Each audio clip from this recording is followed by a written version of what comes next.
صحابہ کرام فرماتے ہیں کہ حضور اکرم صلی اللہ علیہ وسلم کی داڑھی میں سفید بال نظر آئے صحابہ کو.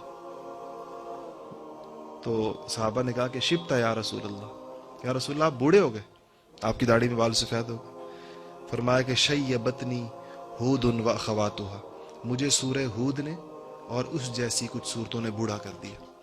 سورہ ہود نازل ہوئی نا، اس نے اور اس جیسی کچھ صورتوں نے مجھے بوڑھا کر دیا. تو اس پر علماء نے گفتگو کی ہے کہ سورہ ہود کی کس چیز نے حضور اکرم صلی اللہ علیہ وسلم کو بوڑھا کیا. سورت ہے، اس میں کچھ واقعات ہیں، انبیاء علیہ السلام کے واقعات ہیں پورا. تو اس میں کون سی وہ آیت ہے جس کی وجہ سے حضور اکرم صلی اللہ علیہ وسلم نے فرمایا کہ اس نے مجھے بوڑھا کر دیا؟ تو مفسرین کی جماعت کہتے ہیں کہ اس میں وہ جو آیت ہے نا کہ فاستقم کما امرت، جیسی استقامت کا آپ کو حکم ہے ویسی استقامت اختیار کیجئے. کہ اس نے بوڑھا کر دیا کہ جیسا حکم ہے، اللہ جیسی استقامت کی توقع رکھ رہے ہیں یا اللہ تعالیٰ جیسی استقامت کا حکم دے رہے ہیں.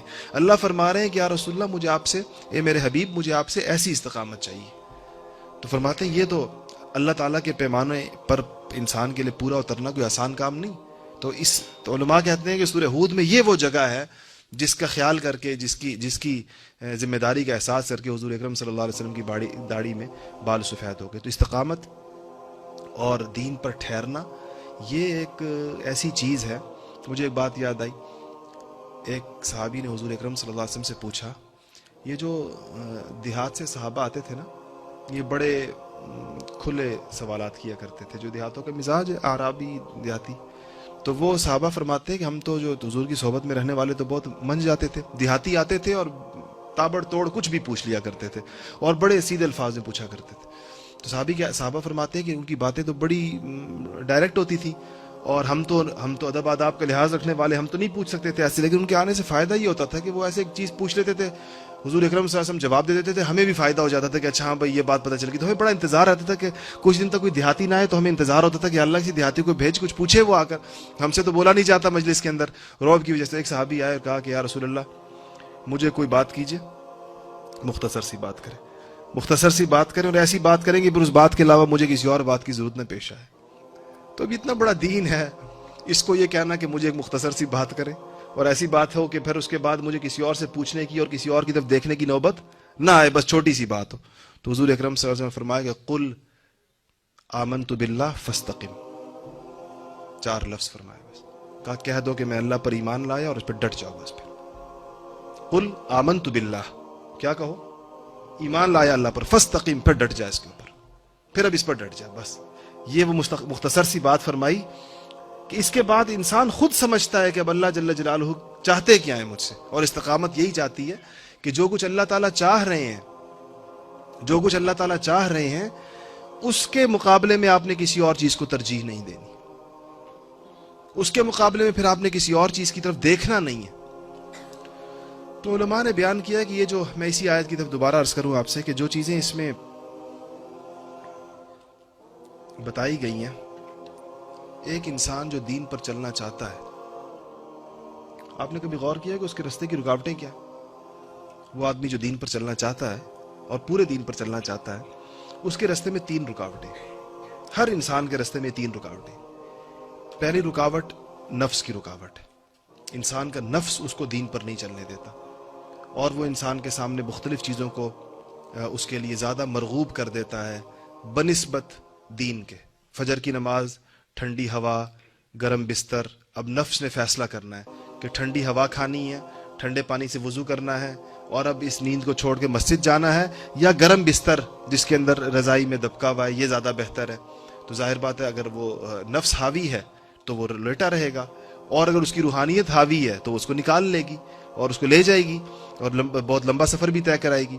ایسے ہی مختلف موقع، ہر موقع پر انسان کے سامنے یہ دونوں چیزیں آتی ہیں اور نوجوانوں کے سامنے زیادہ آتی ہیں، اس لیے کہ ان کے ہاں بہرحال جس طرح انسان کا جسم جتنا قوی ہوتا ہے اس کی نفسانیت بھی اتنی قوی ہوتی ہے. جب انسان بوڑھا ہوتا چلا جاتا ہے تو نفس کا زور بھی بہرحال آہستہ آہستہ ٹوٹتا چلا جاتا ہے. دوسری چیز جو انسان کو روکتی ہے دین پر چلنے سے وہ شیطان ہے.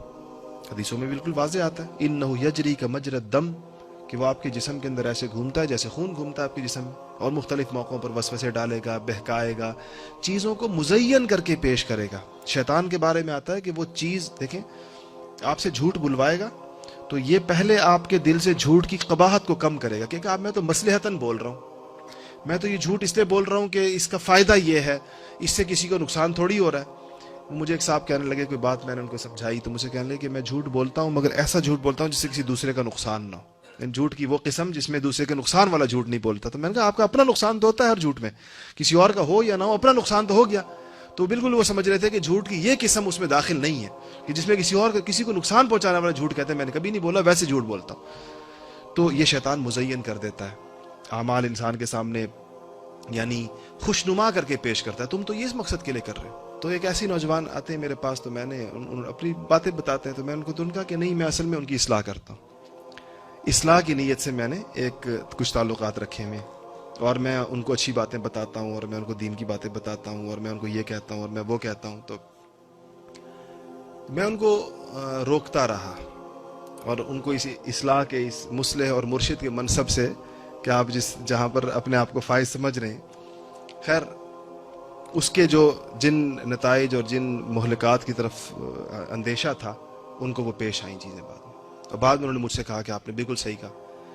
تو میں نے کہا یہ مزین کرنے کی جو میں بات کر رہا ہوں، نوجوانوں کو بھی مختلف چیزیں، جو چیزیں دیکھیں شریعت کا مزاج سمجھ لینا چاہیے، پھر اپنی مصلحت کو، اپنی عقل کو، اپنے خیالات کو شریعت پر ترجیح نہیں دینی چاہیے۔ جن چیزوں سے اللہ اور اس کے رسول نے روکا ہے، مجھے اور آپ کو اگر اس میں خیر نظر آنا شروع ہو جائے تو سمجھ لیجئے کہ شیطان نے میرے سامنے مزین کر دیا، شیطان نے میرے سامنے ایک پردہ تان دیا ہے جس کے اندر اس چیز کی برائیاں چھپا دی ہیں، اور اس کو مزین کر کے خوشنما کر کے میرے سامنے پیش کر دیا۔ یہ اس کا تجربہ بہت زیادہ ہوتا ہے، اور اس کے لیے بہت عجیب باتیں سے سجھاتا ہے شیطان۔ دوسری رکاوٹ دین پر چلنے میں شیطان کی آتی ہے، اور تیسری رکاوٹ دین پر چلنے میں وہ لوگوں کی آتی ہے، جو ہماری سوسائٹی ہے۔ ہم کتنے کام ایسے ہیں جو لوگوں کی وجہ سے کرتے ہیں۔ شادی بیاہ کی ساری رسومات لوگوں کی وجہ سے ہوتی ہیں، غمی کی ساری رسومات لوگوں کی وجہ سے ہوتی ہیں، گھر کا اپنا ایک خاص سٹیٹس، ایک سٹینڈرڈ، ایک خاص معیار لوگوں کی وجہ سے ہوتا ہے۔ تو بہت ساری چیزیں ہمارے معاشرے میں ایسی ہیں جس کو ہم یہ کہتے ہیں کہ لوگ کیا کہیں گے، لوگ کیا کہیں گے، لوگ۔ تو اگر آپ غور کریں گے تو یہ 3 رکاوٹیں، جو بندہ دین پر چلنا چاہے گا، آپ اس سے جسے نیت کر لی ہے، آپ اسے پوچھیں گے تو آپ دیکھ لیجئے، اس کے آپ عذر سنیں تو آپ ان 3 فولڈروں میں سے کسی ایک میں ڈالیں، یہی ہوں گے۔ یا نفس کی رکاوٹ ہوگی، جو انسان کی عادتیں ہیں، یہ نفسانی چیزیں ہیں، ساری عادتیں ہیں نا، انسان نے عادت ڈال لی ہے، یہ نفس کی عادت ہوتی ہے۔ تو عادت ہوگی، بعض چیزوں کی اپنی عادتیں چھوڑنا مشکل ہے، جو مثلا اسموکنگ چھوڑنا کیوں مشکل ہے؟ عادت ہے۔ کوئی اور اس طرح کی بے شمار، اللہ محفوظ رکھے، بری عادتیں ہوتی ہیں، تو وہ عادت ہے، یہ نفسانیت ہے۔ وساوس کا آنا چیزوں کو اس کے سامنے، یہ شیطانیت ہوتی ہے، جو شیطان اپنا کام کرتا ہے۔ اور لوگوں کا خیال آنا، یہ بھی ایک بہت زیادہ آتا ہے کہ میں یہ کروں گا تو لوگ کیا کہیں گے۔ ہمیں نوجوان کہتے ہیں داڑھی رکھیں گے تو لوگ کیا کہیں گے، فلانا کہیں گے تو لوگ کیا کہیں گے۔ اس پر ان تینوں سے مقابلہ کرنے کے لیے مجاہدے کی ضرورت پیش آتی ہے، اور یہ مجاہدہ اللہ والے کرواتے ہیں، انسان کو یہ مشق کرواتے ہیں کہ جب آپ کو یہ آئیں گے مسائل، یہ نہیں کہ اس کے بغیر آپ دین پر چلیں گے، یہ آئیں گے، آپ نے اس کا مقابلہ کیسے کرنا ہے۔ اس مقابلے کے لیے مجاہدہ کرایا جاتا ہے، اور اس مجاہدے میں سب سے اہم ترین چیز جو سکھائی جاتی ہے وہ استقامت ہے، کہ جب آپ کو جس چیز کی توفیق ہو جائے، آپ نے اس سے آگے جانا ہے، پیچھے نہیں ہٹنا۔ اور یہ بڑی بدقسمتی ہوتی ہے کہ انسان دین کے رستے میں آگے جانے کی بجائے پیچھے آنا شروع کر دے، آگے جانے کی بجائے پیچھے آنا شروع کرے۔ آپ نے دیکھا ہوگا، جو لوگ آپ ماشاءاللہ جن کے بعد لوگ آتے ہیں ہمارے پاس بھی مشوروں کے لیے، کہ لوگ بعض اوقات اپنی کسی دینی ضرورت، کسی دینی چیز کے بارے میں مشورہ کر رہے ہوتے ہیں کہ اس کی مخالفت بہت بڑھ گئی ہے، میرے لیے ٹھہرنا مشکل ہے، اس سے مجھے پیچھے ہٹنے کی اجازت دیجیے۔ کوئی ایک چیز ہے اس کے پاس، کوئی ایک عمل ہے اس کا، کوئی اللہ تعالیٰ نے اس کو کوئی توفیق دی ہوئی ہے، اس کا ماحول اس کے خلاف ہے، اور ماحول اس سے کچھ اور تقاضا کر رہا ہے۔ وہ بعض اوقات ماحول کے زور پر کہ آگے ہتھیار ڈال دیتا ہے، پھر آ کے مشورہ کرتا ہے کہ جی اگر میں تھوڑا سا پیچھے ہٹ جاؤں، میرا ماحول بہت مخالف ہو گیا اس چیز کے، میں اس کو تھوڑا چھوڑ دوں، کچھ عرصے کے لیے چھوڑ دوں، تو کیا اس کی مجھے اجازت ہوگی؟ آپ سے چاہ رہا ہوتا ہے اجازت یا مانگ رہا ہوتا ہے اگر آپ اسے کہہ دیں کہ ہاں تم پیچھے ہٹ جاؤ، تو آپ یقین کریں کہ اس نے ریورس کا سفر شروع کر دیا۔ وہ ایک دن اس سے پیچھے ہٹے گا تو آپ دیکھ لیجئے گا، ایک ہفتے کے بعد اگلی چیز سے پیچھے، اگلی چیز سے پیچھے، اس کی بجائے اگر وہ وہاں ٹھہر جائے جہاں سے اس کو پیچھے ہٹانے کی کوشش کی جا رہی ہے، تو اس کے یہ استقامت ہے۔ وہیں ٹھہرنے کے بعد سفر پھر وہاں رکتا نہیں ہے۔